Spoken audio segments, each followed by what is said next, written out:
आज के सदर महफिल principal government higher secondary school Sinnu को इस शेर के साथ दावत देता हूँ। मैं अपने फन की बुलंदी से काम ले लूंगा, मुझे मकाम ना दो, मैं खुद मकाम ले लूंगा। दोस्त ऐसे थे जो फिक्रमंद थे मेरे लिए। वो कहते थे कि डोडा में आपके असूल नहीं चलेंगे, इसलिए हम डर रहे हैं। बहुत सारे दोस्तों ने कहा आप जिस प्रकार से चलते हैं आप तो बदल नहीं सकते। और वाकई ये मजबूरी है मेरी। टिप साहब आप भी जैसे कह रहे थे कि आशिक साहब की अगर आप इसी तरह चलेंगे, मैं किसी और तरह चल ही नहीं सकता, मैं क्या करूँ, ये मेरी मजबूरी है। तो मेरे मित्र भी यही कह रहे थे कि आप तो बदल नहीं सकते, पर डोडा के जो दूरदराज के इलाके हैं वहाँ आपके असूल नहीं चल पाएंगे, तो आपको मुश्किल आएगी। अब मेरे लिए ये उत्सुकता ज़्यादा बन चुकी थी कि क्या इस धरती पर कोई ऐसी जगह भी है जहाँ असूल नहीं चलते। कि जितनी आसानी से यहाँ सब कुछ हुआ, इतना किसी स्कूल में मेरे साथ नहीं हुआ। हर टीचर, हर लोकल, कौन लोकल आते हैं मुबारक देने के लिए कि आप बहुत ट्रांसपेरेंसी से जो काम कर रहे हैं। जैसे अभी चीफ साहब ने भी एज ए लोकल भी कहा, इशरत साहब ने कहा, माजिद साहब ने कहा, ऐसे पहले भी आते रहे। मुझे कॉल्स भी आई, किसी ने ये नहीं कहा कि आप कुछ जो कर रहे हैं ये हमें साजगार नहीं आ रहा। सब ने यह कहा कि आप जो कर रहे हैं बहुत बढ़िया है, ठीक है, हो सकता है पहली बार ये शौक कोई लग जाए छोटा मोटा, लेकिन ये आगे का रास्ता बहुत अच्छा हो जाएगा और हम चाहते हैं कि आगे का रास्ता अच्छा हो जाए। हम जो मिडिल क्लास या गरीब घरों के, मैं तो मिडिल क्लास में भी नहीं आता था जब हमने ज्वाइन किया, उसके बाद नौकरी के साथ साथ मिडिल क्लास तक पहुँचे होंगे शायद। हम जो गरीब घरों के लोग या मिडिल क्लास फैमिलीज़ के लोग जब नौकरी ज्वाइन करते हैं एज ए टीचर, तो वो हमारा रोज़गार ही होता है। लेकिन धीरे धीरे धीरे धीरे धीरे धीरे वो एक मिशन बन जाता है। हमें अगर चुनना पड़े अपने फ़ायदे में से या अपने स्टूडेंट के फ़ायदे में से कोई एक चीज़ चुननी है, तो हम क्या चुनते हैं? आप सोचिए, हम स्टूडेंट का फ़ायदा चुनते हैं हमेशा। हमें अगर चुनना पड़े कि अपने समाज के फ़ायदे में से और अपने फ़ायदे में से कोई एक चीज़ चुननी है, तो हम अपने समाज का फ़ायदा चुनते हैं, अध्यापक जो है। हमें अगर चुनना पड़े कि अपने देश के फ़ायदे में से और अपने फ़ायदे में से कोई एक चीज़ चुननी है, तो हम अपने देश का फ़ायदा चुनते हैं। हम इस प्रकार बन जाते हैं और 90% लोग इसी प्रकार बन जाते हैं। बनना भी चाहिए। जो 10% रह जाते हैं उन्हें सोचना चाहिए कि क्या फ़र्क रह गया अभी तक कि वो एक अध्यापक नहीं बन पाए। अपना लगाया हुआ पौधा जब फल देने लगता है तो वो दिमाग बदल चुका होता है कि मैं नौकरी कर रहा हूँ। फिर ऐसा लगता है कि मैं किसी मिशन पर हूँ, जैसे कोई रिलीजियस मिशन पर होता है, जैसे कोई NGOs होती हैं जो जेब से खर्चे कर कर के काम करती हैं। फिर अध्यापक इस तरह का बन चुका हो। यहाँ मेरे ही इलाके की तरह उस्ताद की बड़ी कीमत है, उस्ताद की बड़ी कद्र है। मैं जब उतरता हूँ ऊपर, ऐसे ही मैं गाड़ी से उतरता हूँ तो मिलने के लिए इस प्रकार से आते हैं सब लोग। आदमी की बात से, आदमी की आंखों से, आदमी की सांसों से उसकी सच्चाई का पता चल जाता है। चलाना चाहे कहीं झूठ का भी चल जाता है, सच्चाई का भी चल जाता है। तो ये सीनों की धरती वाकई वैसी धरती है। एक टीचर के लिए बहुत बड़े चैलेंजेस हैं इस वक्त। दुनिया जैसे आगे बढ़ रही है, बहुत अच्छे लोग भी बहुत ज़्यादा हैं और बहुत बुरे लोग भी बहुत ज़्यादा हैं। हम पुराने बुजुर्गों को देखते हैं, उनको धर्म का भी इतना पता नहीं था ज़्यादा, लेकिन फिर भी वो धार्मिक थे। किसी ने श्रीमद् भागवत गीता नहीं पढ़ी थी, लेकिन फिर भी वो अच्छा हिंदू था। किसी ने कुरान पाक नहीं पढ़ा था, लेकिन फिर भी वो अच्छा मुसलमान था।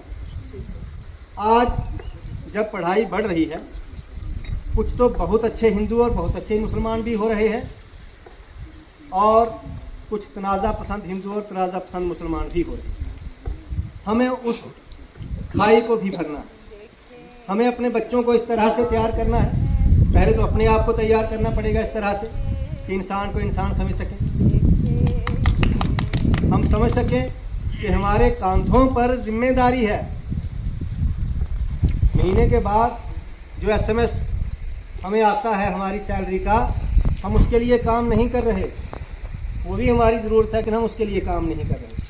हमारे सर पे, हमारे कांधों पे एक जिम्मेदारी है कि आने वाली कौम के लिए हम एक रास्ता तैयार करते जाएं कि उसे उन सब मुसीबतों का सामना कम से कम करना चाहिए। इस तरह से मेरा आज क्लस्टर के दूसरे महानुभावों को बुलाने का यह भी तात्पर्य था। अब अपनी अपनी ताकत है, हम कितना काम कर सकते हैं, लेकिन हम अपने क्लस्टर को ठीक करते हैं, कैसे कर सकते हैं, इस पर हम सब ने विचार किया। हमें क्या क्या करना है। हर हफ्ते के बाद क्या हमें लगता है कि एक हफ्ता जो हमने काम किया है वो काम उस बच्चे में नज़र आ रहा है जो हमारा विद्यार्थी है? या जब 6th में एक स्कूल बच्चा आता है तो हम कहते हैं पहले 5 साल किसी ने कुछ नहीं कराया, हम क्या कराएं। 9वीं में आता है तो हम कहते हैं पहले 8 साल किसी ने कुछ नहीं कराया, हम क्या कराएं। 11वीं में आता है तो हम कहते हैं पहले 10 साल किसी ने कुछ नहीं कराया, हम क्या कराएं। अरे भाई, जब आपके पास आया तब तो कराओ, तब तो शुरू करिए। हमें उस तरफ चलना है। अब इस क्लस्टर में हमें ये देखना है कि जब भी वो बच्चा हमारे पास पहुंचा है, चाहे पहली जमात में पहुंचा है या 6ठी में या 9वीं में या 11वीं में, जो ज़रूरतें उसकी लगती हैं कि हैं, जैसे हमारे अपने बच्चे की हैं, उससे ज़्यादा हमें उसकी तरफ ध्यान देना होगा।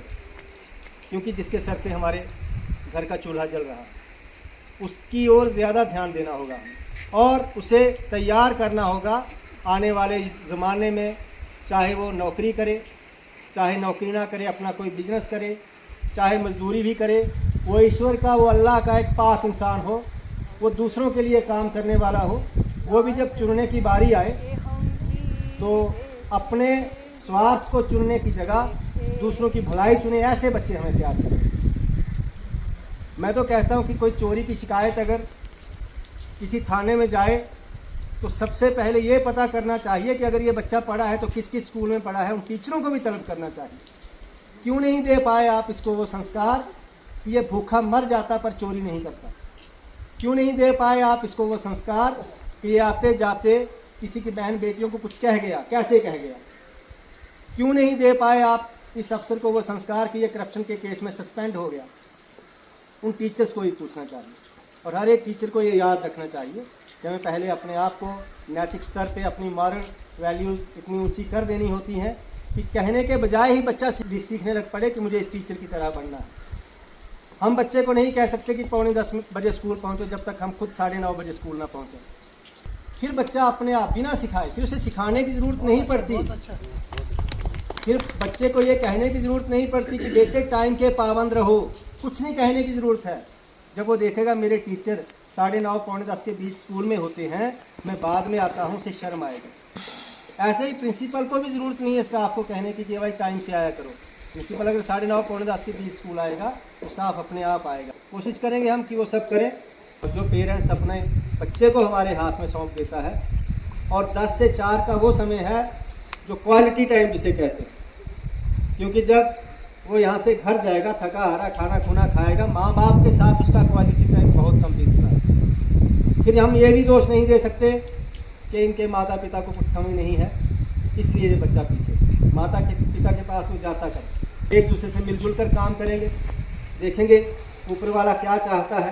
मेरे ख्याल से अच्छा मंदिर बनाने से, अच्छी मस्जिद बनाने से, अच्छा गिरजाघर बनाने से अच्छा है एक बहुत अच्छा स्कूल बन जाए जहाँ से बहुत बढ़िया लोग निकले बाहर। हम देखेंगे, लाजिम है कि हम भी देखेंगे, हम देखेंगे।